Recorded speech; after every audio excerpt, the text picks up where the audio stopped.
Did you intend to be an S corporation this year but missed the election date, and now you think you need to wait until the next year to be an S corporation?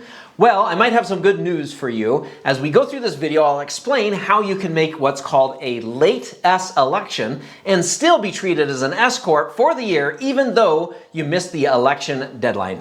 My name is Merrill Taylor. I am a CPA. I've been working with clients for over 20 years, helping them save anywhere from tens of thousands to millions of dollars in taxes by using proactive tax planning. And S Corp are one of those key things that we use with clients to help them save money on taxes. And we have made many late S Corp elections and have never had any issue getting them accepted by the IRS. They've always gone through without any sort of issues or problems. The IRS is actually very liberal with their acceptance of S Corp elections. There are some things that need to be done, some things different than if a timely election was made. But again, we have very good success getting late elections made with the IRS, and we follow this formula, these steps that I'll kind of go through with you today. And if I had to say, we probably make, not probably, we definitely make more late elections than we do on-time elections, just kind of as the nature of how life goes and how things work. So, eligibility for late S Corp elections. So number one is that the entity must have intended to be an S corporation as of the effective date that's entered on the 2553. So usually we're going back to the beginning of the year, or at least going back to the date the entity was established. If the entity was established after the beginning of the year, if the entity was established before the beginning of the year, we're going back to the beginning of the year. And so the first hurdle is that you had to have intended to be an S corporation as of that date. And talking with clients, they generally intended to be an S corporation by that date. They just didn't know that there was an S election due date that was kind of looming, and they didn't know or understand that. So first hurdle is usually not much of an issue. There was usually an intention to be an S corporation as of the beginning of the year or when the entity was began. The second hurdle is that the failure to qualify as an S corporation was solely due to not filing the 2553. Which is generally the case. They just failed to file the 2553, so they didn't become an S Corp. The next one is that you have to have a reasonable cause for the late filing and then acted diligently to correct the mistake. Usually the reasonable cause can be something as simple as I didn't know that there was a filing deadline, or that I relied on an attorney or a tax professional to file it, and they didn't, or they had forgotten, or something got lost in communication.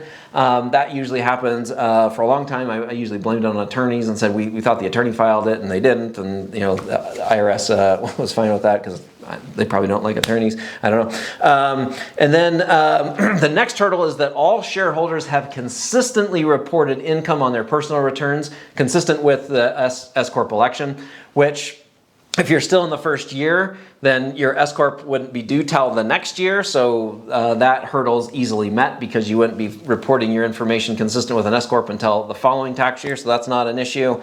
And then the 2553, the S Corp election, is filed within 3 years and 75 days after the intended effective date. So you can go back over 3 years for an S election, and I've actually had to do this before with a client. We had one client, and this was like a legitimate, we thought the attorney filed the S election. We had a client that the attorney had set up this entity, and the attorney knew that it was intended to be an S corporation, that was fully documented, everything was tied out, it was supposed to be an S corporation. So we ended up filing tax returns for 2 years for this entity, and the IRS showed that they had accepted the returns through the e-filing system, except the IRS actually hadn't accepted the returns on the backside. The e-file was accepted, but the return wasn't, and we didn't really know about that. So come year 3, when we file the return, we get this rejection, and we contact the IRS and find out that the S election either had never been filed, or the IRS really had no evidence, or didn't process one, or something broke down. So in that case, we were able to file an S election and go back for 3 years and say this entity was intended to be an S election, an S Corp, way back 3 years ago. We relied on the attorney to file it. They didn't file it, or they did file it and the IRS lost it, one of the two.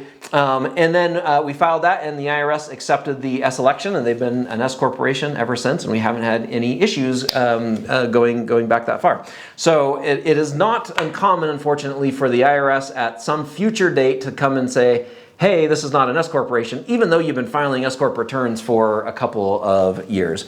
So what are the steps to do this late election? So step number 1 is complete the Form 2553, which is the S corp election form.